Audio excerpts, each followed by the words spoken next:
In the Horn of Africa, there's a place called Somaliland, which broke away from Somalia to form its own state, and somehow became an oasis of stability in one of the most unstable regions on Earth.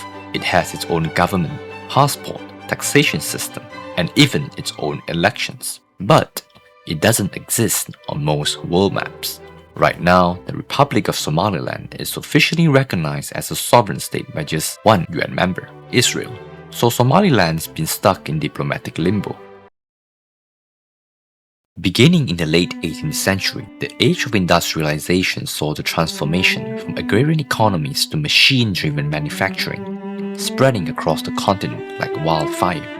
As European economies industrialized, they increasingly found themselves dependent on access to raw materials, new markets for manufactured goods, and the networks that connected them. The Somali coast had no raw materials or a market to speak of, but it runs along the Gulf of Aden, which is a strategic corridor linking the Mediterranean to the Indian Ocean. A corridor which became even more strategic after the construction of the Suez Canal. For imperial powers with far-flung possessions in Asia, securing access to these routes was essential, and that meant establishing footholds along the coast. After seizing Aden as a coaling station, the British became dependent on the Somali coast to supply the garrison, so they created British Somaliland, a protectorate made out of self-ruling sultanates. This produced an intervention-free colonial state, and because the colonial footprint was so shallow, pre-colonial social structures remained intact. As a legate in empire building, Italy was desperate to be seen as a serious imperial power, so when they finally got their hands on a proper colony, they were far more interventionist. They invested in roads, ports, administrative buildings, and consolidated authority in the colonial capital, Mogadishu. Whenever pre-colonial structures got in the way, they demolished them. This created a centralized form of governance, where power sat at the very top. By the 50s, decolonization was all the rage, and the once mighty empires were in retreat. Across much of Africa, nationalism was the language of the era, the idea that if you are a people, we deserve a state, with a flag, an anthem, and a border. And the Somalis were no different.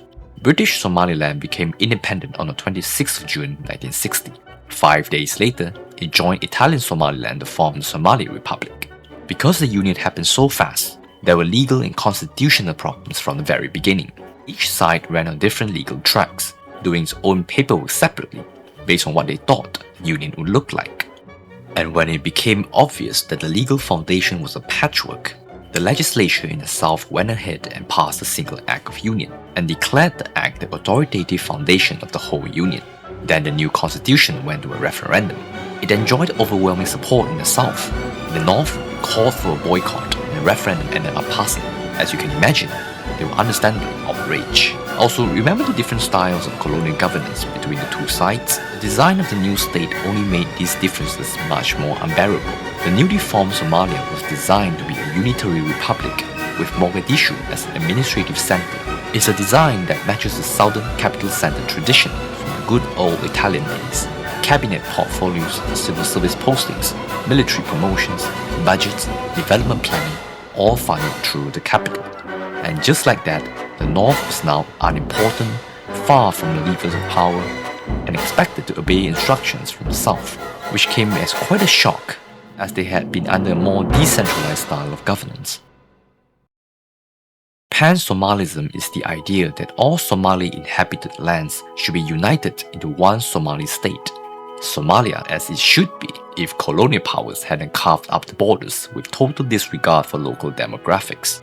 Even the national flag was designed as such, with the white five-pointed star representing the 5 regions where Somalis lived: British Somaliland, Italian Somaliland, Djibouti, the Ogaden in Ethiopia, and the northern frontier district of Kenya.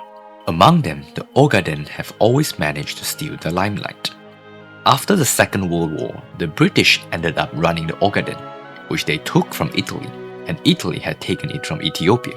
So once the messy post-war transition was over, it was time to restore Ethiopia's pre-war borders. But there was a problem. Somali communities native to the Ogaden were not happy that no one bothered asking for their consent, so they resorted to armed resistance. Ethiopia responded with crackdowns, as states usually do in restive borderlands. And because Ogaden sits right on Somalia's doorstep, every displaced family landed in Somalia as nationalists uproar. And every time Somalia acted passively, the lofty Pan-Somalism dream started to look a little shaky, and Somalis started to see the system as incapable of delivering that promise. And into that frustration stepped the general, Siad Barre, who launched a coup claiming he could build a strong state and finally pursue what Somalia was founded to pursue. When Ethiopia stumbled into one of its chaos, Somalia saw an opening and went all in for Ogaden. Somali forces pushed deep, and for the first time there was a wave of national fervor among Somalis from all backgrounds rallying behind the campaign. But then those pesky Soviets and Cubans just had to intervene on Ethiopia's side. Somalia was pushed back, and the war ended in defeat. The loss damaged the Pan-Somalism dream, and the nationalist bonds that were supposed to hold Somali society together started to fray.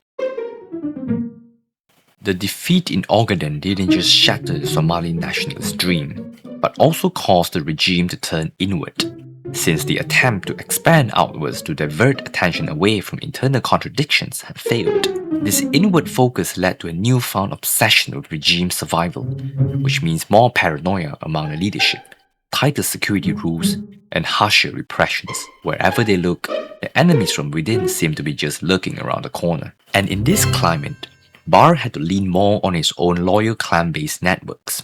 At the same time, it's not just Barre and his clan that were increasingly organized around clan-based social structures. All of a sudden, opposition fronts were springing up like mushrooms after the rain, but none was as threatening to the regime as the Somali national movement in Northwest.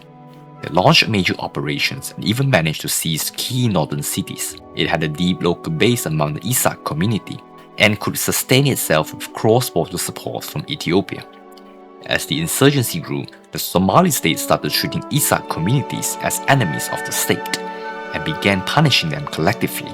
It was in this period that the Somali state committed one of its worst atrocities, a campaign of mass violence against the Isak population.